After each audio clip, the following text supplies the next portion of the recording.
What's up, YouTube? Timmons here. Now, almost every year, it's always cool to see, like, iconic directors making their marks, like, obviously, Steven Spielberg, Martin Scorsese, and all that. But it's always cool every year when you get, like, a breakthrough director making their directorial debut. So, here are my official top 10 favorite breakthrough movie directors of 2024. And I'm hoping these people do more stuff in the future, because after seeing what they did with these movies, that's the thing about breakthrough directors. Like, it's always cool, like, see them pretty much branch out and like once they make their break mark as a breakthrough director, you're always excited to see what they'll do next. Like some of the best directors became breakthrough. Spielberg became a breakthrough director. Scorsese, Nolan became a breakthrough director. Then they went on to do bigger and more cooler stuff. Whether that happens with these, who knows? But here are my official top 10. Number 10 is Asena Shamas for The Watchers. I actually really quite enjoy The Watchers more than I should have. It was definitely a pretty creepy one. Obviously, Ashana is the daughter of famed director M. Night Shyamalan, and I actually thought she did a really good job with her directorial debut. Makes me want to see what else she could do in the future next.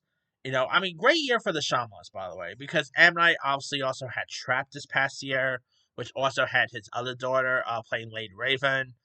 And again, after seeing this, really makes me want to see what Shauna does next. Whether it's a sequel to The Watchers, because this is based on a book, which just got a sequel. So, could we get another Watcher? Who knows?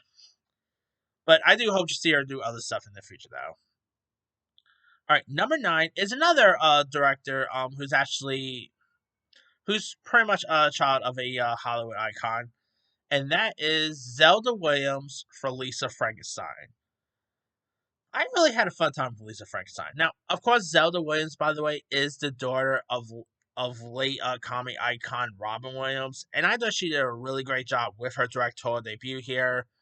Catherine Newton was, of course, great. Cole Sprouse was terrific. The makeup and stuff was great in this. I really enjoyed Lisa Frankenstein. It's a shame not many people saw it when it came out in February, but it is a really fun one, to say the least. All right, number 8 is the Sev brothers, and that is Cameron and Colin Carnes for Late Night with the Devil. I thought they did a really great job with this. The scary act, like this thing had some really creepy stuff throughout. Uh, they did a great job here. David Detmoff was great in this. I thought it was a really decent horror film, worth giving a go. And after seeing this, makes me want to see what else they do. Whether it's like in the horror space, whether it's something else in the future, who knows? All right, number 7 is another horror film on this list, and that is Chris Nash for In the Violet Night. Now, of course, this is pretty much like in the vein of something like Friday the 13th, but it's like the point of view of the killer. The reviews for this was pretty good, but not many people were really enjoying it and all that. I actually thought it was a really decent little horror film. Chris Nash did a great job directing here. The main villain in this was really good. Yeah, and of course he has said to do a sequel to In Violent Nature. I'm really curious to see how a sequel's gonna do. The kills, of course, was great. I really enjoyed this one. It's such a shame that most average audiences are not liking it, but it's not gonna be for everyone. Like you could definitely tell that with the trailer. All right, number 6 is Sean Wang for D-Day. D-Day I thought was a really nice little film. Really decent coming of age tale, and Sean Wang pretty much based this movie off on his own childhood. And I thought he did a really great job directing people like Joe Chen in this. Isaac Wang was terrific in this one. It's a really nice little film if you guys haven't seen that. All right, number 5 is Liam McKendrick for Scrambled. Now, Liam McKendrick is also set to follow this film up with a untitled Universal Monster movie. I don't know when that's coming out or not, but I thought she did a really good job with this little film, Scramble. She did. She wrote, she directed. I think she produced it too, if I'm not mistaken. And makes me really want to see her do more stuff in the future. Whoever expect a film about a woman who wants to freeze her eggs up will will be a terrific film and a terrific watch. And this one it's a really nice little film. Leah McKendrick, again, starred in it as well. She really played her part well. If you guys have not watched Scrabble, I'd say give it a go. Really nice little flick. All right, number four is Josh McGowan for Delma. This is pretty much based on his real life experience because this is pretty much based on like a real life woman elderly woman who lost everything because of a phone scammer, and she actually goes out and she try to find the real life scammer. And Josh McGowan, I thought I never really heard of him before or anything like that, but I really want to see him do more stuff in the future because he did a really great job with this. Obviously Jude Squibb was terrific. Fred Hetchinger was great. You know, Clark Gregg, Parker Posey, really terrific film. If you guys haven't seen that. All right, number three is Laura Chin for Suncoast. Now, Suncoast is pretty much based on her own memoir, pretty much like her own life experience. And Suncoast is a really nice little film. You know, it's on Hulu. Nico Parker was terrific. Woody Harrelson, Laura Linney, terrific directorial effort from her. Makes me want to see what else she'll do in the future. Number two is another actress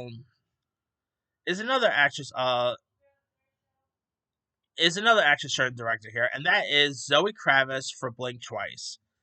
And obviously, Zoe Kravitz is also the daughter of Lenny Kravitz. And I thought Zoe Kravitz did a really great job with this. Like, she really, directed people like Channing Tatum perfectly.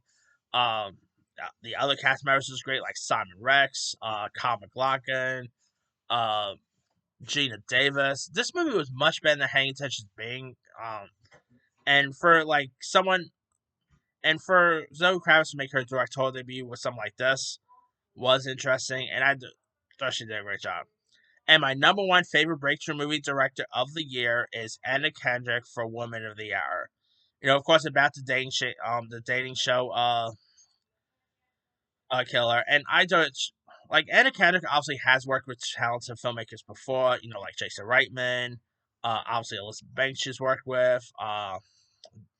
You know, many other folks here and there. And I thought she really nailed it every inch with this one. You know what? The movie was very creepy at times. I didn't ever consider it fully a horror film, to be honest, yet, but it definitely has some creepy aspects. You know, Dale Zavato, who plays like the killer in this, Ronnie Alcott, he was terrific. You know, you definitely tell that this is her directorial effort, and you know what? She did a great job with this. Makes me want to see what else she could do next in the future. But that is pretty much it there. Here is my quick rundown. Number 10, Asena Shamas for The Watchers. 9, Zelda Williams for Lisa Frankenstein. 8, Cameron and Colin Collins for Late Night with the Devil. 7, Chris Nash for In a Violent Nature. 6, Sean Wang for Dee Dee. 5, Leah McKendrick for Scrambled. 4, Josh McGowan for Delma. 3, Laura Chin for Suncoast. 2, Zoe Kravitz for Blink Twice. And number 1, Anna Kendrick for Woman of the Hour. Now, there's loads of other ones I probably could have added too. Let me see. Rachel Morrison, I just checked out The Fire Inside. She did. That's a really good directorial effort for her. Greg Caldor, I think his name is, who did Sing Sing. That was a really nice little breakthrough film for him. All right. Let's see what else. All right. Breakthrough movie directors 2024. Let me see who else.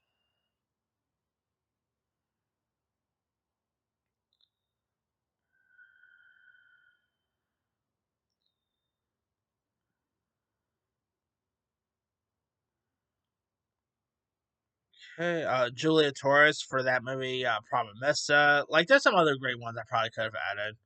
But let me ask you guys, who are some of your favorite breakthrough movie directors of 2024? Drop comments below. Don't forget to like, subscribe, hit that bell for notification. This is Timmy signing.